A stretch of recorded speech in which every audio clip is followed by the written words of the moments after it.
सोना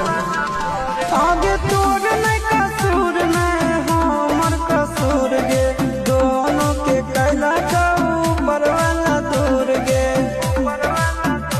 आगे आशीष के छोड़ा के तो मिलबी चिंटू या न जान से आगे सोना चिंटू या न जान से जोड़ी है बनावल भगवान के दोस्त न है इंसान के आगे सोना दोस्त न है